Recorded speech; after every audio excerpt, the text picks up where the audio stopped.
पाप ताप सब हृदय आनंद में भर जाएगा, तब समझना चाहिए अब मैं निष्पाप हो गया हूँ। जी। राजकुमार जी, फतेहपुर। राधे राधे बाबा। राधे राधे महाराज जी। महाराज जी, अलग अलग भगवान की पूजा करने से भगवान की प्राप्ति होगी या नहीं? पूजा तो भगवान की हो रही, 10 जगह करो या एक जगह करो या 10,000 जगह जाके करो, तत्व तो वही है, भगवान तो वही है ना। तो देख रहा है 10 रूपों में पूजा हो रही है, ये सब रूपों में भगवान आए। तो अब चाहे दुर्गा देवी, भगवान शिव, या जो रूप मान के पूजो या इन रूपों को मान के पूजो। जब हम माटी की या पाषाण की या अष्टधातु की या काष्ठ की मूर्ति बनाकर उसमें भगवान की प्राप्ति कर लेते हैं, तो फिर इन रूपों में भगवान तो है, चल फिर रहे हैं। तो हम कहीं भी पूजन करें वो भगवान में ही पूजन होता है। जैसे हम कहीं भी हो, हमारा आधार पृथ्वी है, ऐसे सब रूपों का आधार भगवान है। भाई समझ पा रहे बात? गोस्वामी तुलसीदास जी कह रहे, सिय राम मैं सब जग जानी, करूं प्रणाम जोरी जुग पानी। मेरे सिया राम सब रूपों में है, सबको प्रणाम करता। तो तुम तो 8-10 रूपों की बात कह रहे हो, 8-10 भगवान की बात कह रहे हो। ये सब भगवान अमित रूपों में भगवान है। हम जहाँ भी पूजा करेंगे भगवान के भाव से, वहीं भगवान की प्राप्ति हो जाएगी। नामदेव जी को कुत्ते में भगवान का दर्शन हुआ, भूत में भगवान का दर्शन हुआ। एकनाथ जी ने गधे में भगवान को देखा। चराचर जगत भगवान है, बस देखने की आंख होनी चाहिए। किसी सूझ वाली आंख ने पहचान की, कण कण में झांकी भगवान की। अगर हम भगवान की भावना करके किसी कुत्ते को भी रोटी खवा रहे हैं तो उससे भी भगवान की प्राप्ति हो जाएगी। भगवान के रूप तो भगवान है ही, और भी जीव जंतुओं के चराचर रूप में भगवान है। वो एक है पर अनेक रूपों में खेल रहा है, हमको ये ध्यान रखना है। वही अम्बा है, वही पिता है, दूसरा कोई नहीं। वही परमात्मा जगदम्बा बना हुआ है, वही परमात्मा शिव बना हुआ है। वही राम बना हुआ है, वही सिया बना हुआ है।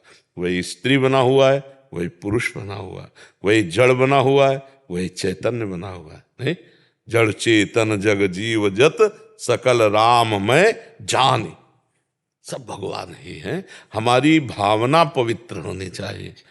भावना पवित्र नहीं है तो भगवान की पूजा से आपको भगवान की माया मिल सकती, भगवान नहीं मिल सकते। भावना पवित्र है तो भगवान मिलेंगे। अब जैसे कोई है लाखों रुपया का छत्र चढ़ावे अहंकार करके, तो भगवान उसके कई गुना उसको संपत्ति दे देंगे, लेकिन भगवान नहीं मिलेंगे। और दैन्य होकर बाजरे की रोटी का भोग लगाया, धन्ना जाट ले, तो भगवान प्रकट होके पाले। दैन्य होकर सुदामा के तंदुल भगवान ने, सबरी के बेर भगवान पाए। और अहंकार कर ले तो फिर, पर भगवान में की हुई पूजा कभी व्यर्थ नहीं जाती, चाहे जिस भाव से करो। तो अगर माया चाहिए तो मायापति हैं, अगर उनकी भक्ति चाहिए तो फिर दैन्य होकर भगवान की आराधना। प्रेम एक से होता है, हजारों से नहीं होता है। जब प्रेम होगा तो फिर एक में आ जाए। जैसे रामकृष्ण परमहंस जी का प्रेम केवल माता काली में था, उन्हीं में सबके दर्शन करते थे। गोस्वामी जी का सिया राम में था, गोपी जनों का श्याम में था, जित देखो तित श्याम में।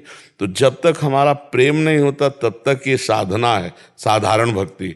और जब असाधारण भक्ति आएगी तब फिर बात आ जाएगी। फिर अपने प्रीतम का जो रूप चयन किया है उसी रूप के अलावा फिर और नहीं पसंद आएगा। समझ रहे हो? हाँ। आकाश जी, बुलंदशहर से। हरिवंश। श्री हरिवंश महाराज जी। महाराज जी, जब से वृंदावन से ट्रांसफर हुआ है मन हमेशा खिन्न सा रहता है, किसी से भी बात करने का मन नहीं करता। कॉलेज और घर दोनों जगह उदासी सी रहती है, ऐसा लगता है बहुत कुछ, सब कुछ छूट सा गया है। इस उम्र में पुनः मैं फिर से नई नौकरी का तैयारी कर रहा हूँ जिससे मेरे को पुनः वृंदावन आने का हो। महाराज जी, कैसे? वैसे ठीक है, भक्ति जनित भाव बढ़िया है, लेकिन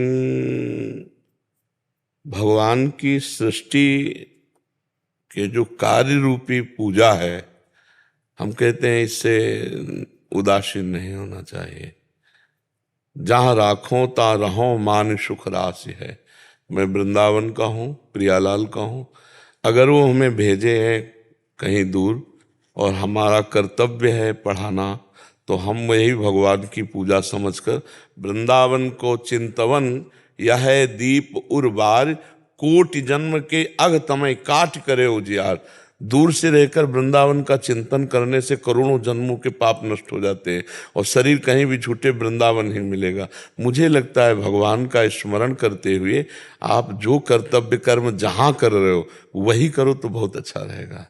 ठीक है, मान लो आप वृंदावन के लिए कर्तव्य कर्म छोड़ करके जैसे आ रहे हो और यहाँ आपको दोष दर्शन होने लगे, अपराध बन जाए, भजन ना होने लगे, तो आपको लगेगा कि वो बात तो नहीं जो मैं सोचता हूँ।